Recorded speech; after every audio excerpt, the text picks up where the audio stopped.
Hai, bertemu lagi denganku Fitri. Di sini kita akan bahas tentang pendahuluan sistem saraf. Jadi, sistem saraf itu adalah sistem yang berfungsi sebagai pengatur tubuh. Selain ada sistem endokrin. Jadi, secara anatomi atau secara letak atau posisi, itu sistem saraf dibagi menjadi dua, sistem saraf pusat dan sistem saraf tepi.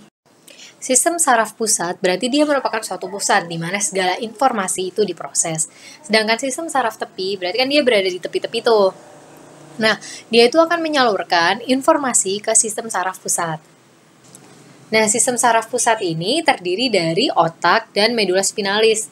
Yaitu otak yang ada girus-girusnya itu sama yang seperti ekor itu adalah medula spinalis.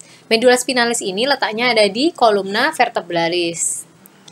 Nah, lalu ada sistem saraf tepi yang letaknya itu di tepi seperti di kulit kita, di jantung, dan lain-lain. Pokoknya itu letaknya di luar otak dan medula spinalis.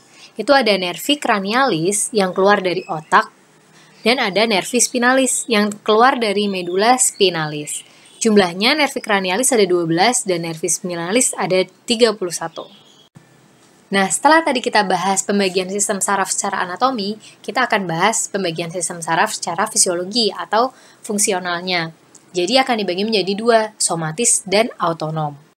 Sistem saraf somatis berarti pengaturan yang ada di dalam tubuh kita itu terjadi secara sadar atau volunter. Misalnya, saya sadar saya sedang menggerakkan tangan saya. Itu adalah sistem saraf somatis. Lalu yang autonom atau otonom itu merupakan sistem saraf yang berfungsi secara tidak sadar atau involunter. Berarti kita tidak sadar bahwa pengaturan itu terjadi. Contohnya adalah pengaturan tekanan darah yang terjadi di tubuh kita. Baik sistem saraf otonom maupun somatis memiliki serabut aferen dan eferen.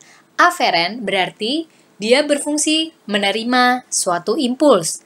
Eferen, exit, berarti dia akan mengantarkan suatu impuls atau mencetuskan suatu impuls.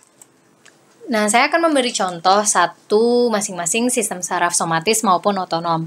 Misalnya, saya terkena panas, berarti akan ada impuls panas yang saya terima secara aferen atau sensorik.